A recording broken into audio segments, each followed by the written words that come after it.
Kyllä ruma saa olla, mutta ei tyhmä. In this video, we're gonna share a story on how we made $20,000. Can we talk about how we found things that we weren't using around our house and sold them on Facebook Marketplace and made some money because Daddy loves savings. yeah.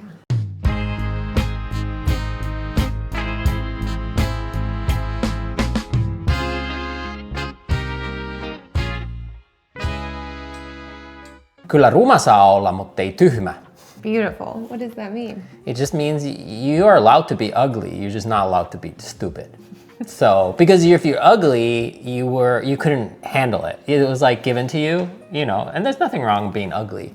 Stupid, you're by choice, right? So that's Read a book. Well, it's not about read a book. I think it's more about street smarts in this case. For example, like a lot of Americans are in debt. We don't have to run through the numbers, but it's pretty bad. And at the same time, people keep buying new stuff they don't need. So it's probably not a George Carlin saying, but that's where I learned it, is people buy stuff they don't need with money they don't have to impress people they don't like. And I think this is kind of the holistic wisdom of this episode. So let's introduce ourselves and explain our situation for if somebody's new to the channel. Okay, I'm Cora. I'm Taro, and we are a Finnish-American family living in Austin, Texas. Yeah, and we have 3 kids, and when you have kids, you suddenly accumulate a bunch of stuff. Yes, and before I moved to the US, I was a minimalist nomad for many, many years, and I had everything in a backpack. And I work remotely, and I had just 100 items combined. So like a toothbrush is 1, toothpaste is 2, deodorant, face cream. And then so you end up with maybe, including underwear and socks and shoes, maybe with like 30 pieces of clothing, or maybe 35. So that's my life. And then moved to the US, try to keep that lifestyle, but then bought a home, and then we had kids, and the stuff just accumulated. And it's like a slow build. It's like death by 1,000 cuts. It doesn't happen overnight. It's first you're excited to have a blender, because when I was a minimalist, I always wanted a blender. But then other stuff appears, and I think with kids, it like accelerates. Right? Yeah, clothes too. You just have so many clothes. Yeah, and Toys. And I would get gifted a lot of stuff, and then you keep it. It's like one day I'll use it, and then you never use it, and you keep wearing the same clothes. So there's a lot of videos on the internet about minimalism. They're usually made by young single males or people that don't have children. So maybe this is a fresh outlook on that. Yeah. Also, we learned by our 3rd kid that we really didn't use like 80% of the things that we had bought for the first kid. So we got rid of a lot of that stuff, and if we would do it again, I think there's like 10 things I would get to have a kid. Okay.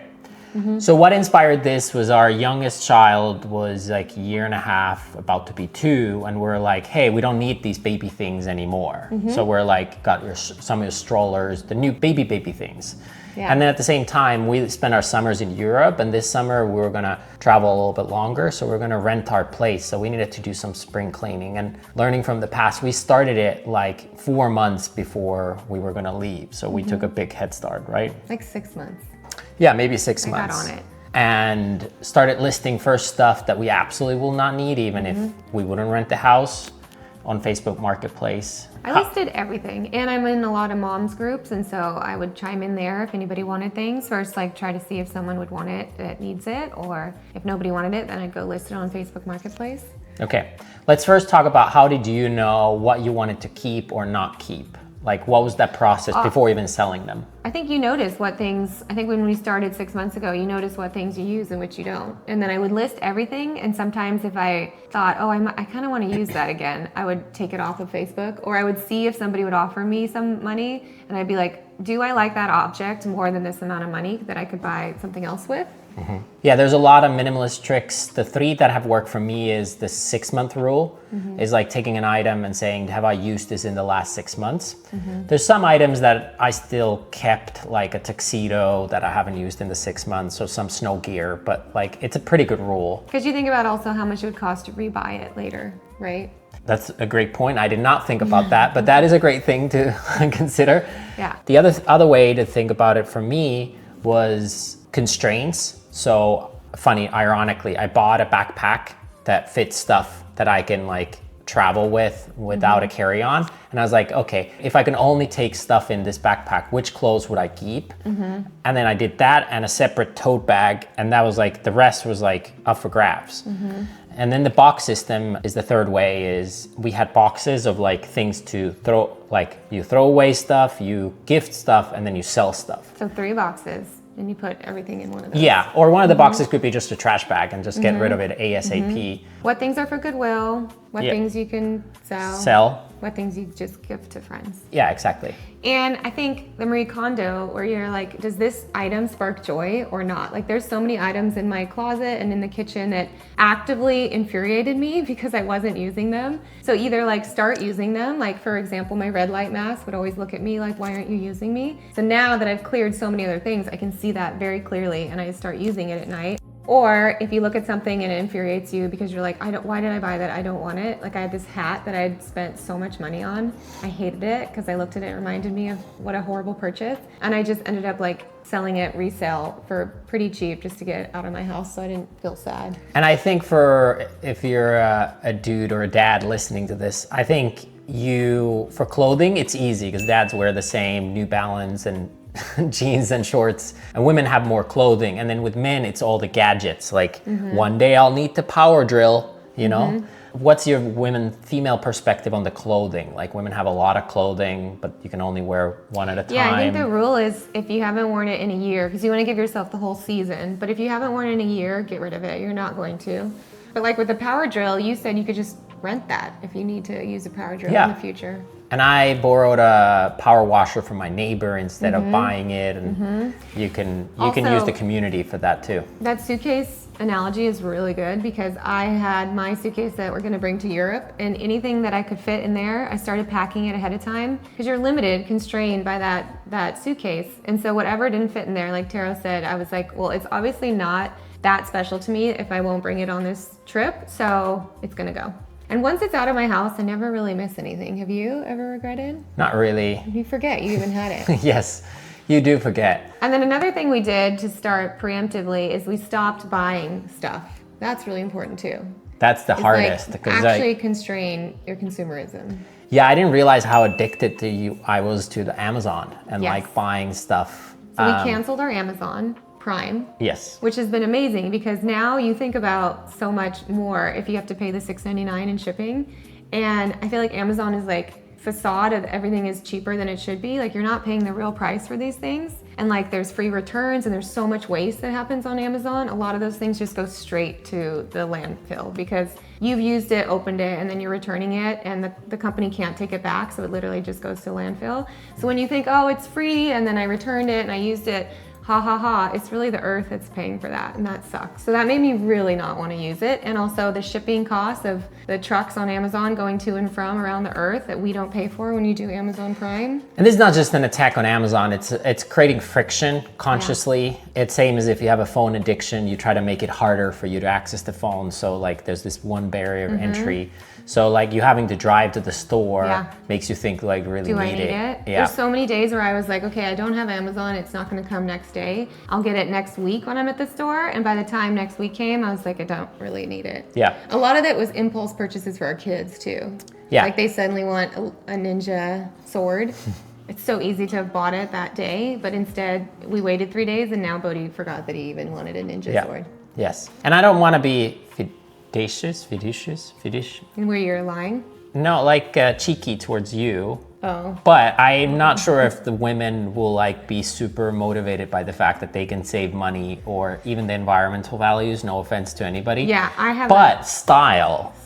You did your color analysis and you wanted everything to be premium that will last a long time, but also like more natural, better materials. It's a win all around. So what I was seeing was a lot of my friends were buying Zara. And I remember I said to you, like, Zara's not fast fashion, right? And you looked at me and you're like, Zara is the fast fashion. They created it with H&M. And it made me feel so terrible because I thought I was being conscious and environmentally sound. And then this thing that I'm buying for my kids, it's like the worst company out there, right? One of them? Pretty much. They own a few different brands that are in the same category. So- There, H&M is probably the two. Yeah, so I told myself I'm never buying from them again.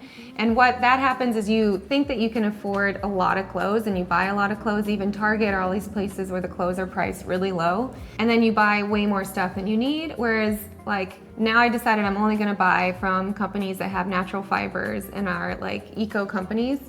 And so that resulted in a financial restraint. So I could only buy, you know, 1 or 2 outfits new a year, which honestly I think is so much better. That's how I was raised, just having a couple new outfits instead of this like seasonal like haul that we do, which is so bad. Like my kids don't care, most kids don't care what they're wearing. They're gonna get them dirty anyways. And if they're super cheap, then they fall apart really fast. And then you're dressing them in plastic and polyester. So basically when you buy from fast fashion, it's hurting the environment, it's hurting your wallet, and it's hurting your vibrations because it's not natural fibers on you. And then when you buy from higher conscious clothing brands, then you're consuming less and you're getting better pieces, quality pieces that will last. Yeah, and you can look at it like a barbell, where the middle is where the issues emerge. But like if you're on a low budget or you don't care about fashion or quality, secondhand and like Goodwill is amazing, and you can get very stylish, especially kids clothing there, surprisingly.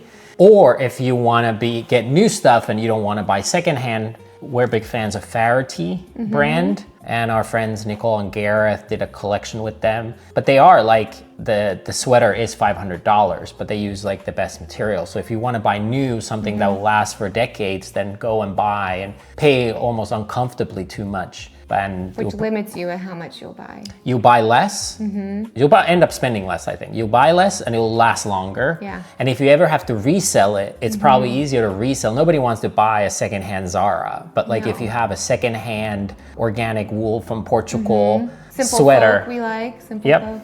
But a lot of them, I also did a lot of clothing swaps with my friends, and we would swap adult clothes and we'd swap kids' clothes. And so you get like pretty unworn, unused items because kids grow so fast and for free. And just on the male side, the gadgets, for me, it was like cords and adapters and things like that, electronics. I also had 2 cameras that I was not using that were like pretty pricey. And there were newer models out there, so either you use it or somebody else will use it. So some of the more expensive ticket items were electronics, but they lose their value so fast. So if you use it, totally fine. You buy it, you use it, it loses value. But the worst thing is to buy it, not use it, lose value. It's the worst of all. So Some of those things are good to buy Facebook Marketplace because you can resell it for how much you paid. Strollers too, car seats. Yes. Like you can buy it and then sell it for the exact same price you bought it at. Totally. So yeah. Okay, so now we know we didn't talk about the color analysis. Okay, talk about the color. Okay, so one of the things I did for my closet is I hired someone to do my color analysis, where they tell you what colors look really good on you, and they do it based on your eye color and hair and skin, and they'll tell you what colors don't look good on you, what cuts don't look good on you, what silhouettes, even hair, makeup, purses, jewelry. And then I went through my closet and I just got rid of everything that was like not flattering. So that felt really good. Yeah. Did you do the same for you? Obviously. He's a warm autumn or maybe an icy spring. A cool spring. I generally already wear mostly just stuff that it was gifted to me. How many shirts have you bought for yourself in the last 10 years? I don't know. 0, I would think. No, we went to the Vans store. That was a present from me. Yes. We went to an Vans outlet because I had no color Carol's shirts. maybe had 5 new. So here's another constraint I do, is I buy 10 items a year. That is it. 10 items a year, new. Everything else is either clothing swap, or I buy a lot of stuff on eBay. I buy a lot of stuff on, what's the other one? Depop or? Depop. Depop, yeah. Depop. Depop and Rocksteady. Yeah. I'm a Ninja Turtles. Anyway, okay, so that's what we did. We feel really good. We saved money. I feel like we're doing good for the environment. Yes. I feel like we have natural fibers on our body, so we're just pure beams of light, energy, consciousness. Not dulled by plastics. Our sperm isn't plasticized. Yeah, microplastics. Microplastics. Okay, not that we're gonna make a 1-hour episode that Tanner will hate to edit for us, is we now know what we wanna keep, what we don't wanna keep. We use these different tools of the boxes and suitcases and restrictions that we upgraded. We have now 10% less, but we still own the other 90% of stuff, how to sell it. You handled frankly, you did 99% of the It work. was So how a did you sell it? full-time job. Oh, Yes. Facebook makes it easy. You list it, you take a photo. You should usually Google what you're listing and then just copy and paste their description. Find out what other people are selling it at, list it. I think we sold maybe 100 things and I had 2 weirdos. So that's pretty good. Yeah, I was surprised how few weirdos there were. So few weirdos. But and a lot I of had flaking. such a trusting, oh my God, so much flaking. People don't show up. But I would trust so much. I would leave it out. If it was under $50, I would leave it outside the house and say like Venmo me and come pick it up. And nobody ever stole anything. So yeah, what are the tricks if you want to sell one? I guess Facebook Marketplace is the common one, or Yeah. something comparable. How do you sell it efficiently, effectively? So besides Google, the description, price match. Take a photo, really easy, and then you can have automated responses where, because everyone always goes, is this still available? And you just make it automated, say yes, it's available. So that cuts down on 50% of the inquiries. They just say, is this available? And then they ghost you. Yes. And then don't get mad or make it personal. Like I do it all the time, or ask if something's available, and then I move on and don't want it anymore. Yeah, don't So, overthink it. Don't overthink it. Assume that they're not going to show up, but if they do, that's great. And everyone haggles. Everyone haggles, so list it at like $10 to $20 more because Yeah. they're going to lowball you. A couple times I said, it's like, oh, here's the floor price, just like to keep it simple. And My they God. still want a deal. He would undersell it, and then they'd want a deal from that. So then he was selling Yeah. at 25%. So I took over, and I would sell it at 200% because I knew we'd go down to 100%. Yes. Okay, Okay. those are the So, and then we used a lot of goodwill. So we did multiple rounds. What I noticed that it's like peeling an onion, where if you have a lot of stuff, initially you're willing to let go a couple things, but not all of it. So it's an iterative process. It's like writing a book. I've written a few books, and like every round of edit, it gets more polished, more polished. But and on the first time, you're like, oh, I don't need that shirt, but I want to keep this shirt. And then the next round, you actually don't want to keep it anymore. Yeah. So like allow yourself a lot of time. A lot of rounds or edits, because it's a process of letting go. Yeah. Or bring a friend who's really brutal and in one day just knock it down. Well, that's another fun idea. I saw this on Sex and the City, where if they had a party where she invited her friends over, she would put on outfits like a runway show, and the friends do like a thumbs up or a thumbs down. That's a fun activity. That could be a fun Yeah, activity, get some especially wine. with men. Men would love that. And I don't know. get beer and to judge the What do you think? outfits. Honestly, it would be Zaddy or hilarious. not? Zaddy. But anyway, we feel so much lighter, right? Everyone Yeah. keeps saying how like happy he seems because he's let go of this materia. Year of the Otter. Yeah. And then financially, you don't make money because it's like to Cora's point, it's a lot of work to sell and you paid more to get it. But if you think of it as a sunk cost and now it's in your closet, you're paying for the storage space. So now you need a bigger house or a storage unit or a garage to keep it. Or you're losing value, like in the case of electronics, or it's like it gets in worse condition if you don't use it, like certain tools and Dust. stuff, like it dusts off. So definitely think of like both sides of the cost. Again, you're not going to make money compared to probably what you paid unless you bought it secondhand and fixed it or something. A lot of cases, if you wait a year, it's going to lose even more value. And then you can reinvest it, and maybe that reinvest in putting it on the S&P 500. Now you are making money on it. So you're redeploying your assets in a more capital efficient way. Yeah. And it'll inspire you to spend less in the future, hopefully. Yeah. I think the goal should be nobody have storage space. Like imagine, like what Yes. are you gonna do with all that There- shit when you die? Then whoever's taking care of your estate has to do it. Yes. And then you need a smaller house. You're probably not going to downgrade just because of this. But what I'll tell you is you rather cut more than you think you need and then realize like the one thing that sparked joy or you really need practically, and then repurchase it on, and whatever you lost within that transaction is a lot less than all the stuff that you never regretted or missed. So that's our experience. And then with the kids stuff, I know a lot of parents want to dress their kids perfectly and have all the toys, and their neighbors have the toys, but honestly, I don't think kids care. No, you're just keeping up with the Johansons. The Johansons, yeah. As Tara would say. And they also forget, like Totally forget the thing that they wanted so bad. everything. And there's obviously tricks. You can take the toys away and then bring them back, and it's like a new Yeah, you toy. rotate it Montessori style. But even then, I would question like, what's the difference in putting it in the closet for 6 months and versus just gifting it or selling yeah, it. swap it with your friends. But one other thing that I forced myself to do is I used to always do like a purchase when we were leaving somewhere of a toy so that my kids would stop whining. And it was like, whatever, it's like $1 and they really want it and we're here and I'll just buy it and then I'll soothe them. So I started saying no to that because those toys just ended up going in the trash. And I was like, really what the problem is I need to be able to be like have my kid be uncomfortable with wanting something and not getting it instant gratification. So I'm like, I need to parent better instead of just buying this little cheapy toy to make them happy. Yeah. So that's another thing that's cut down on a lot of clutter. What was the most surprising thing you realized during this process about yourself or about stuff or parenting? Well, I knew this sort of, but I realized how unsentimental I am. Like I sold our wedding dress. Did I tell you that? Yeah. I did. I sold our wedding dress because like whatever, we have photos, right? What am I'm gonna wear it again? Yeah. I actually sold it for as much as I paid for it. So that was kind of great. But yeah, I'm not sentimental at all. Things don't hold the value of stuff. Kids art, yeah, but not that dress. Yeah. For me, it was how excited the kids were of things that were not toys or Yes. things. So once we were cleansing, we would go like room by room and we would get our stuff and we would find like, for example, kitchen tools we almost never used. And they loved playing with them. And actually, then it was hard to get rid of them because the next week it was their favorite toy of various kitchen gadgets. Or like a bungee cord that was suddenly an anchor and they were using it to like get leaves off a tree. Like the imagination went crazy because they didn't have their toys anymore. Yeah, and if you think of it, a lot of toys are not as cool as actual like gadgets. So that was mind-blowing to me and made me realize that kids, like it's the creativity and the play and the variety, and you probably already have better toys than any toy you would buy.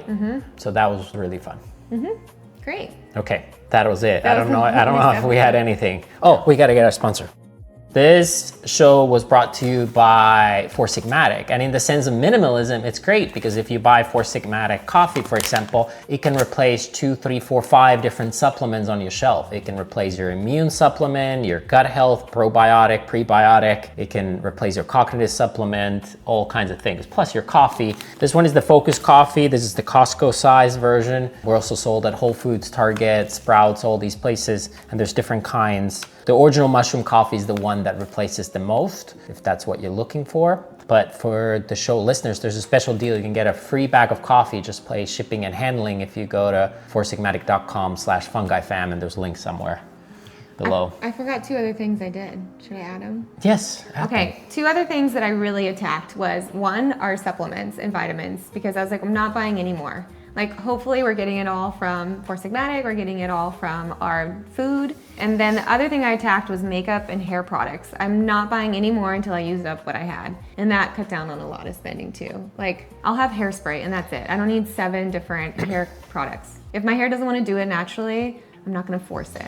Actually, that's a good point. When at the end of the year, we go through all our finances and where money goes, supplements and beauty, personal care is, because they're so expensive. You think, oh, I bought a couple things, but you can easily spend $100 a month on this stuff, if not even more, $200, versus like buying a $5, $10, $20 thing here and there. But like, and it takes up space, and then you can't see your things. I feel like my skincare routine has been just minimalized and streamlined now, and I actually use the things I have. Yes. Have you noticed I'm using my mask more because I can see where they are? Yes. I have noticed, obviously. Like I noticed when you went and got your haircut. I obviously immediately noticed that. So thoughtful. Okay, well, thanks for listening, and hopefully this was helpful. And even if you're not renting your house or whatever, you can maybe clear some stuff, clear some space energetically, maybe save some money, make some money, but the key point is feel lighter going in. Yeah, lose some weight.